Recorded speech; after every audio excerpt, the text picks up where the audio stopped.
guys, and welcome to Brickman, the new series on the computer, and we'll be showing you the digital designer and some other cool stuff on here. And right now you're looking at my home screen, in which you see all my nerd games as well as I participate in and some other stuff.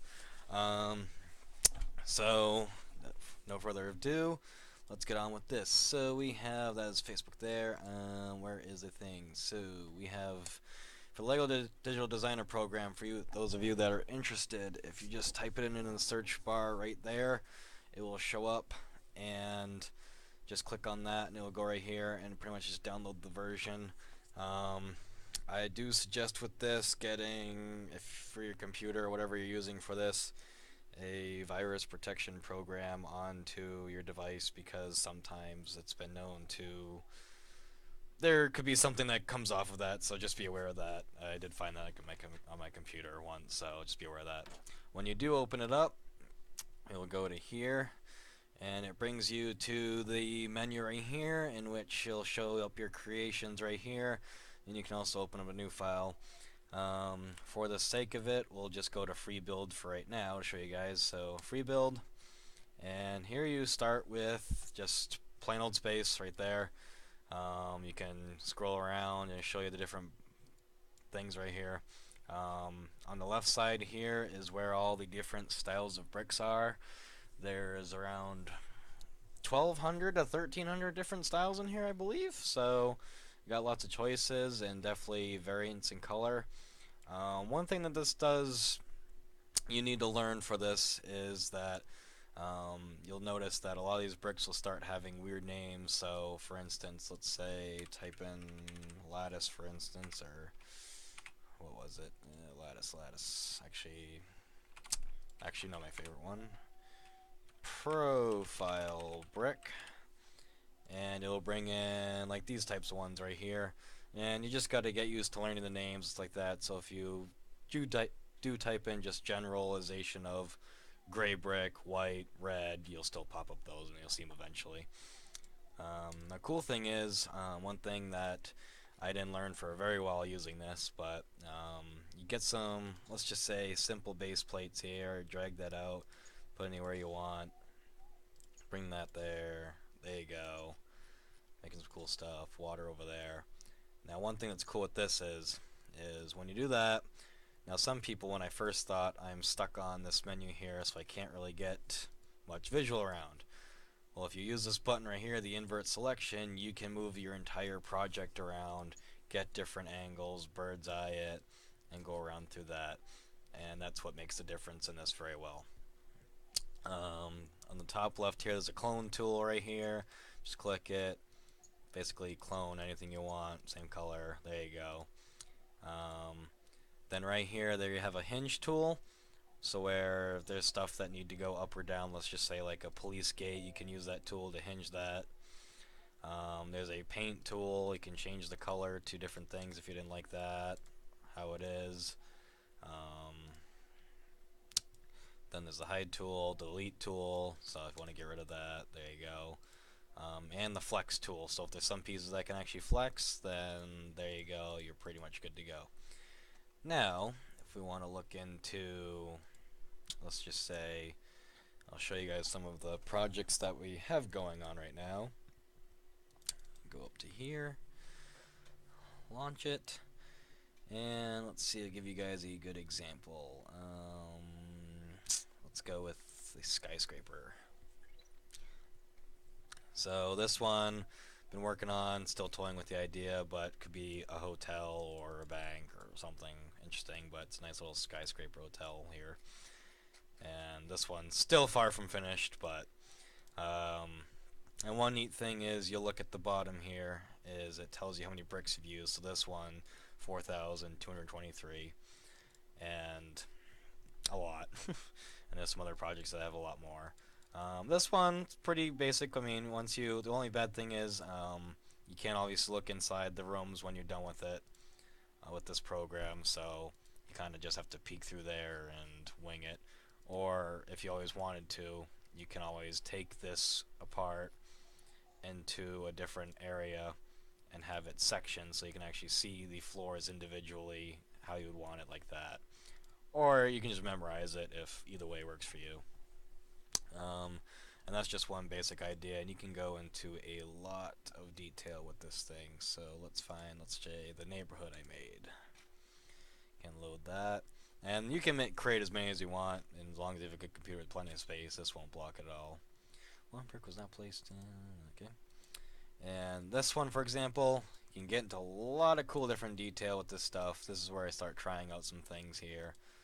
But this one I made a while ago. This one took like 7,000 bricks here. It was basically a combination of like a neighborhood, and then girlfriend wants to work in a radio station, so made her own radio station right there.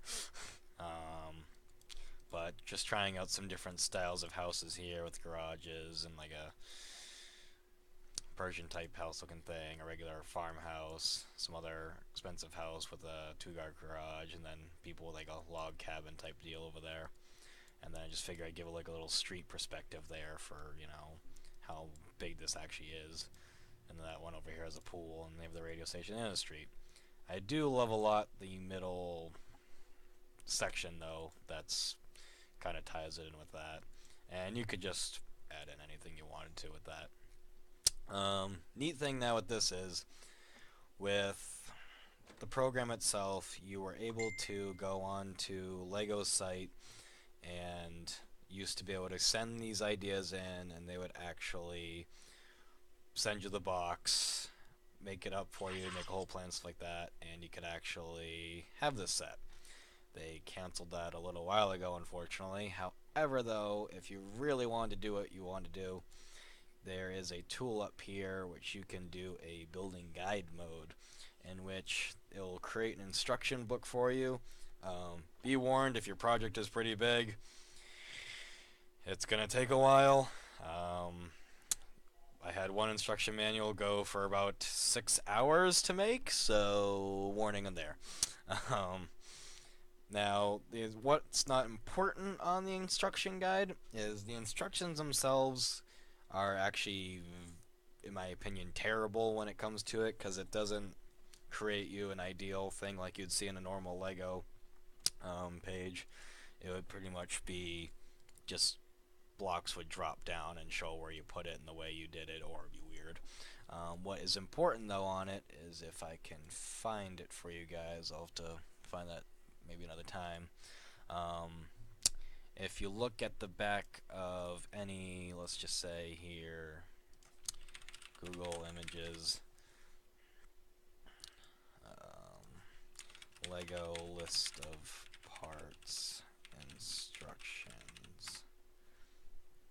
So it would basically bring you to a menu like this, and towards the back of it, and it gives you a list of parts that you used in that, which is nice because if you actually wanted to go on the Lego site and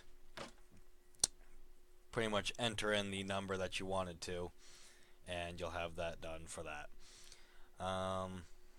And yeah, so I mean, it's a pretty neat program to use for stuff like that. Another project that working on, which let's see, do not save. Always been still toying with the idea of going to be working on a castle thing too. Been going through a different couples of those, but one little cool, neat one I'm still working on is a Lego zoo here. Um, this one was kind of neat with the parking lot and a little personal zoo. I have yet I've delayed this project for a little while, so it's a little barren right now, but details getting there. Right now it's just pretty much the food court that was made with different, you could put different figures in there, and then little chairs, and put a bunch of studs in there for the ground. And then here's a little ticket booth for each side where you enter that way and then exit the other way. But around here will be like some safari animals and some more enclosed things in here. And then this big ol' this big ol' space over here is actually reserved for an inside aquarium, which it'll be interesting to see how that gets put together, but you shall soon find out eventually. And then for you guys that are, any of you that are actually interested in any war type stuff, the another idea eventually would be, anyone that loves it, is would be a military base. And for this one, I actually combined military, Air Force, and naval together because all three are great. So why not? But and also some of this idea would be cool for zombie stuff. But this one was a big project. It's only at 5,000 pieces, and it's not even close to done, as you can see. And the width and length of this is incredible. But as you can see, there's like little fencing with barbed wire and electrical stuff like that, and guard houses.